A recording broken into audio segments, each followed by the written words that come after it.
Okay.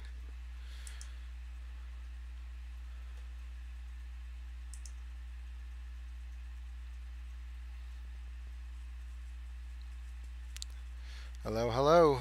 Can you hear me?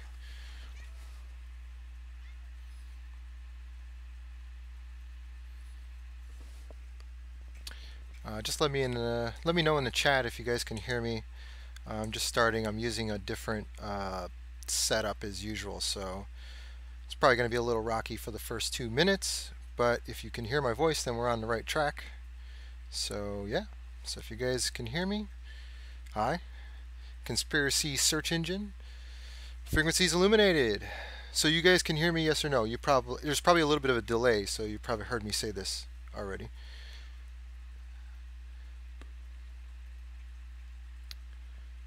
Okay. Sound is coming through.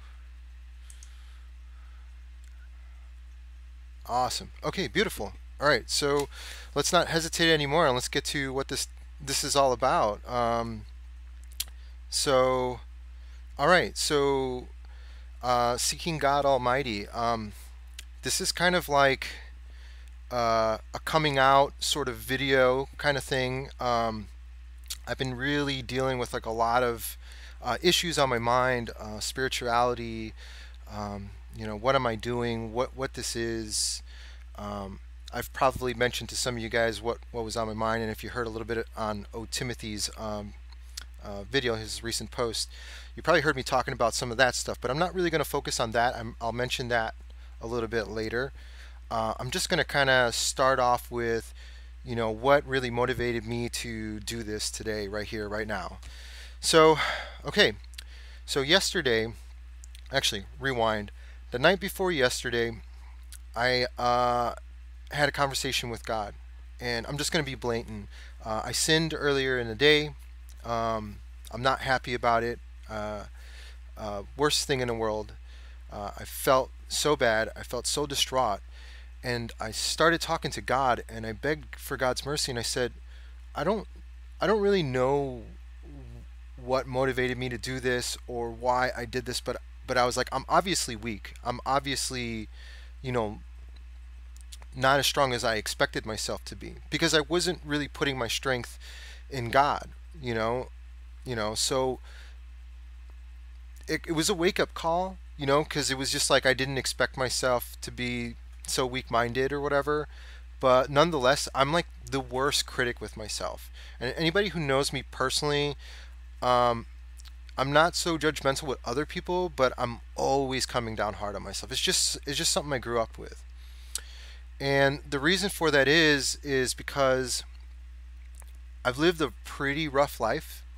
I'm just going to go ahead and say it. I was molested at an early age, beaten. Uh, I dealt with a lot of issues. I bottled that up for many years, and it really affected me. I became like overly sensitive, hypersensitive, I guess is what they call it. So I developed like nervous problems, sort of like shaking. Sometimes I developed a jaw jittering, just all sorts of messed up stuff. I had problems with how I seen myself. I had problems with how I seen the world. I mean, all in all, I was just a mess, inside and out. And growing up, I realized that I was kind of being followed by these sort of same sort of issues, like that reoccurring thing that keeps popping up in your life. And I've seeked out spirituality before, I've seeked out God before, but I didn't have the insight, And yeah, so I was looking at it from a perspective like I was trying to justify the world, myself, and how I saw things, but I wasn't really necessarily coming full circle to actually full on repenting and asking for Christ, for God to touch my life and actually make a change. So fast forward, I go through rough, pre-adult life and then adult life. I don't have to get into all the gory details of that. I used to be a graffiti writer. I actually was homeless for a couple times for years, sleeping on streets and doorsteps and backyards and uh, yeah, sleeping on the subway. That's all I used to do. Is I would just take a ride from the north side to the south side, and then I would sleep, and then I'd wake up and get back on the train, and then shoot back the other way. And I did this for a really long time, and you know, I dealt with a lot of really tribulations on that, and I'm not gonna just like overly cover all these little details, but I mean, you get the gist. Like, going through hardships, it can be like really shaking. So, fast forward to recent years where flat Earth comes out, and it like touches my life in such a way where it just makes me it it it changed everything. I mean, you guys know that. Like, I mean, everybody here, from what I'm seeing in the chat, you guys are flat Earth. Like, you know what this is all about. So changing on that level was really uh, it was huge. It was epic. Um, a lot of things happened and in that period of time, I've made some understandings. I got married. I started my Realm Walker YouTube channel, which originally just started off as illustration and stuff like that. And I was just trying to show my support for the community, but you know how it is. It's like you do a little, and it's like it's never enough. And maybe it's because all the wrong I've done in my past, or maybe it's because how misled I was. Um, yeah, it all just brought me back to God and just reflecting on the soul. And so let's fast forward to what I was talking about. So, you know, the day before, yesterday, I had my big sin, and then I repented to God and I asked for, you know, basically the Spirit of God to come within me and help me justify and make sense of what it is I'm doing and what I'm supposed to be doing. So this is where it gets a little weird. So I go, hey, how's it going? So I go to sleep that night, and I have the most horrifying dream I've ever had. Um, or let's put it this way, the most horrifying dream I've had since what I've experienced. So, and I'll just come out and say it. In this dream, a woman tried to entice me. I refused, but I kept like staring at her breasts, like it was like uncontrollable. And then I found myself saying, like, trying to tell her, like, not interested, goodbye, you know. And during all that, two men come up behind me, and let's just say, not the most pleasant experience. But the worst part about it is nobody here. I mean, I've talked to a lot of friends about this so far, and I've asked, like, have you ever had a dream where you felt pain? Have you ever felt like physical pain in your dream? Because I've never felt that before. To me, I've never felt that before. I didn't even know that existed. I felt pain. So, yeah, I know this is deep. It's about to get real.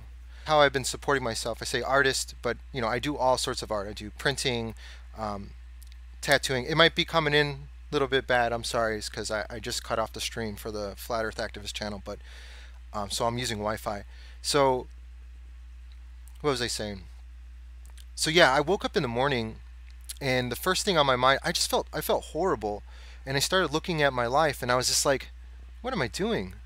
Like, I'm out there, going on the streets trying to get people to, like, I'm trying to use flat earth as a catalyst to wake people up to realize that they're living in creation, in literal creation, like legitimate creation. And and I just feel like a hypocrite because all the while, occasionally, like, I haven't been doing much jobs. I think I've been doing on average like, one job or two jobs a month. It's like really far between, just because I've been really trying to push myself away from my old ways. I woke up and I was like, I'm such a hypocrite. I got to give this tattooing up. Like, what am I doing? What am I doing? Like, I'm I get that some people, it's like It's not a big deal, but to me, this is like, you know, perfection. I not that I'm ever gonna be where I'm at. So okay, so that happens, right? And I said to myself, I'm going into the shop today. And that day, yesterday, I was supposed to walk away with $600 in my pocket. My wife is busting her butt at work to support us. And I turned down about $600. I had two clients lined up. It was two huge pieces. I was going to be working all day. It would have been such a relief to have that money in my hand, but I couldn't do it. Like, I was like, what am I doing? what, what am I doing? I'm like, I'm living in contradiction to myself. So I go into work, and I'm all the while I'm talking to my clients, and I'm telling myself I'm not going to do it, but at the same time I'm telling them like, yeah, I'll see you at our appointment time, like cuz I was unsure of myself. So, you know, I go to the shop, and the whole while I'm driving to work, I'm feeling in my stomach like, what's my wife going to say? You know, by the way, I did warn her. I was just like, just to let you know, I might not come home with any money. I wanted to make sure she knew. And I let her know that I was ready to make that decision. I was going to make it, but I just went ahead and made it anyway.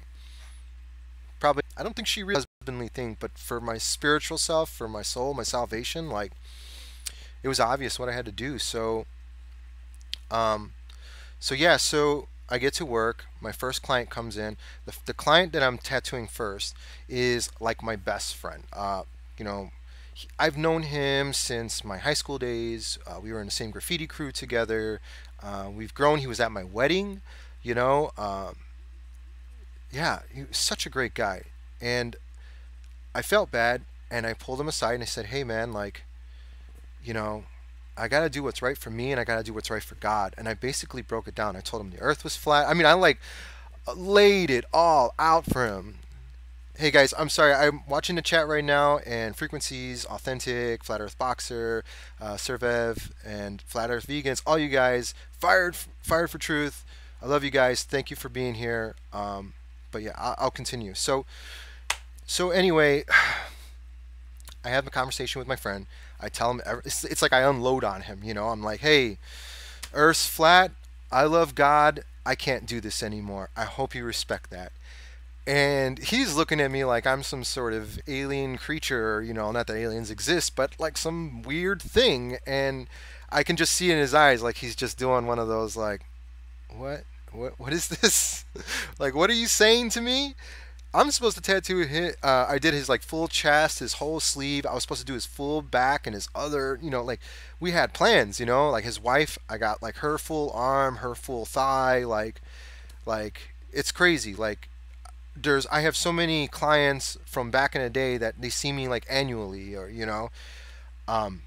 So anyway, long story short, I have the two conversations with them. My two clients coming in. The second client, unbelievable. It was like God was telling me I was doing the right thing. So like as I'm telling him, now mind you, this guy gave me a deposit. He gave me money up front, like ready for a tattoo. He was ready, willing, and able, and he just got this new job. He has all this money he wanted to spend, and he's like, let's do this. And he's like, I want this evil octopus, and I want it to like cover my chest and my arm, and just exclaiming evil, evil, and in my head I'm just like, what am I doing? I can't, the whole time up into that tattoo, I was just like, what am I doing? I can't do evil stuff. I told myself I can't do evil stuff. So why am I even um allowing him to think? It's like I was trying to fool myself to think that I was still a tattoo artist.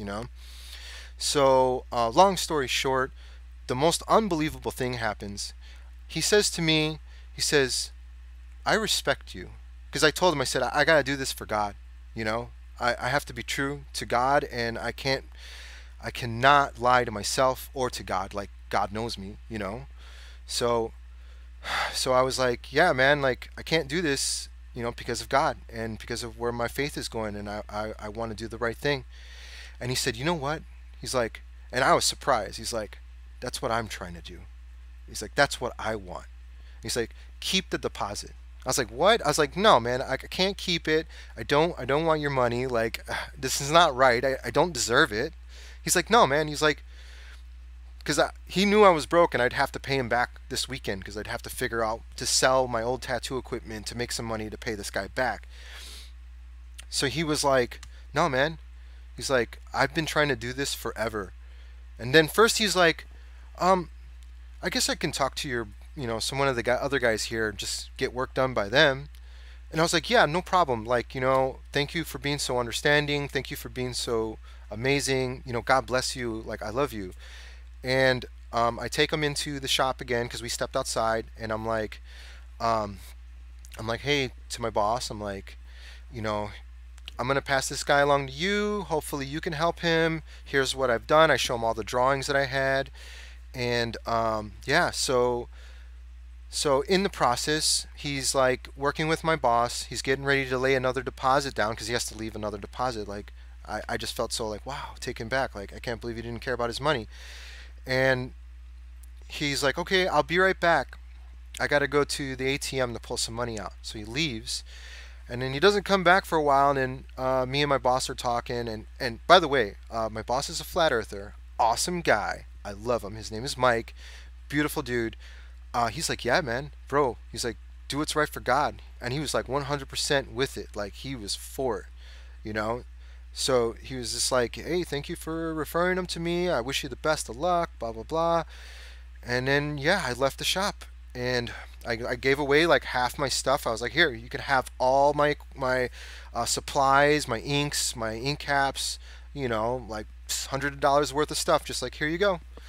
And I leave the shop, and I'm walking to the car, and I get a text, and I look at my phone, and it was my client, the guy who just walked out, who was talking to he was talking to my boss about getting a tattoo, and then he says to me, he's like, bro, he's like, he didn't say bro, but he's just like, hey, your words inspired me. He's like, I'm seeking God. He's like, God bless you for giving me the strength to see this.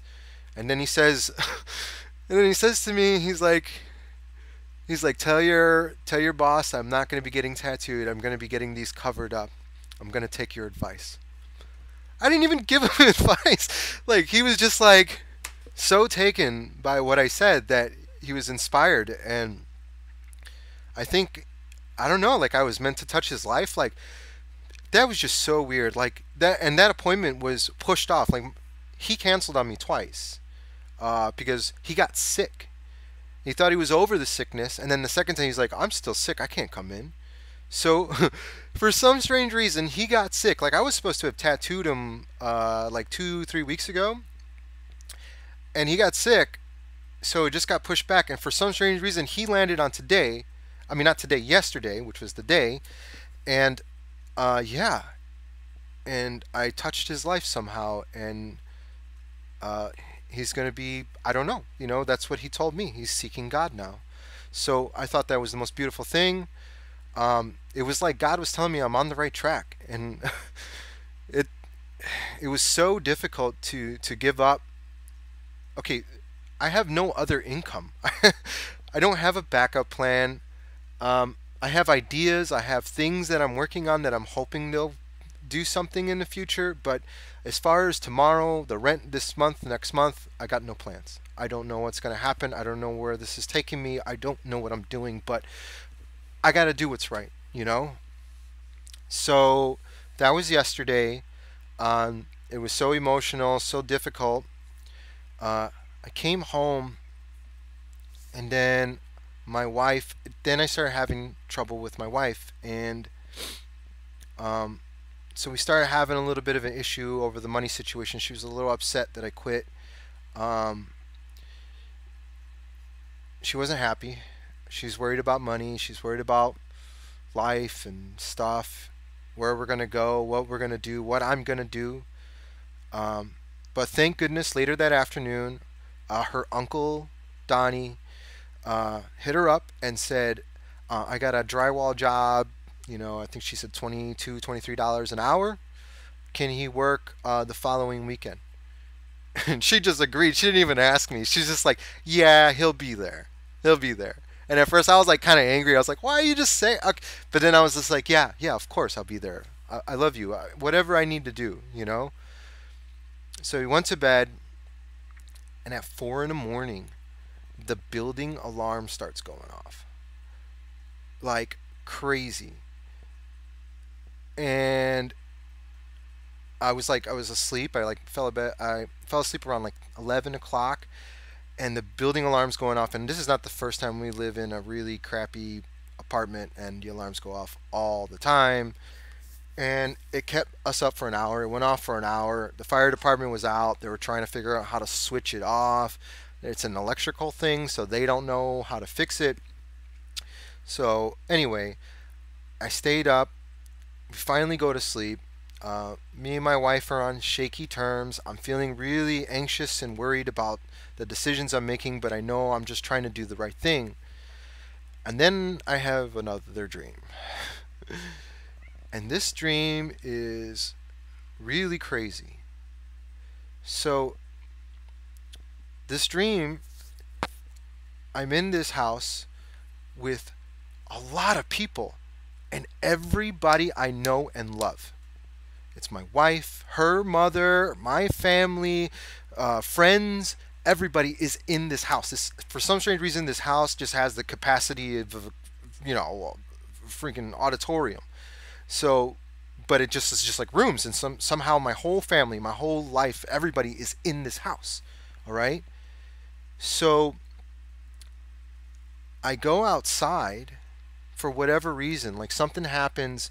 I see somebody, and I go outside, and then a van pulls up, and then out of the van, it's like this guy, and it's a guy that I supposedly knew that tattooed, but I didn't know, whatever. And he's like, hey, what's up? He's like, yeah, blah, blah, blah. I'm really happy to see you. And he was telling me how, like, I'm family and whatever. And then he turns around and he starts pulling out of the van. Like, a bunch of people jump out, and he starts pulling out these, like, long screwdrivers, like, with sharp ends. And he starts passing them out to everybody. And I'm like, hey, man, what's going on? Like, what are you doing? He's like, nothing, bro. Good to see you. I love you, man. He's like, here, just hang out. And he gives me a screwdriver, right? And then he turns around and he tells everybody, go inside and get the people.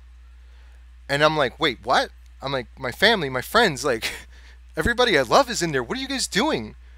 And I started feeling like this crazy fear come over me. And then I'm like, I carry around a pocket knife, So I'm like, I got to do something. I got to, like, fight back. And he gave me a screwdriver. I'm like, I got something better than a screwdriver. I got this pocket knife. So I go in my pocket and I pull out my pocket knife and I flip it open, and the tip of the blade is missing. It's just gone. I'm like, what happened to my knife? And I look, and I'm looking around me, and like they're about to invade this house with all my family, my friends, my loved ones. Like, I'm losing my stuff. Like, I don't even know what to do or say, So I'm like panicking. And I look, and I'm like, I don't have a weapon. I have this stupid screwdriver, and they're going to go, and I'm outnumbered, and they all got screwdrivers, and I need something stronger than what they all have, And it just comes to me. It's because I don't have God. And I'm like, oh, what? And then I wake up. I can't save my family, my friends, nobody, because I don't have God. That's what I woke up with. So I was blown away. It was like the first sign was like to let me know, like I was like messed up and heading in the wrong direction, and then the next one was just like a warning, like, hey, you are not prepared for anything without God. And I'm like, yeah, I got to do more. I got to keep doing more. So that was this morning. So today, I first thing, I post on my my Instagram, my tattoo Instagram. I quit. I quit tattooing. I quit everything. I'll show you the post.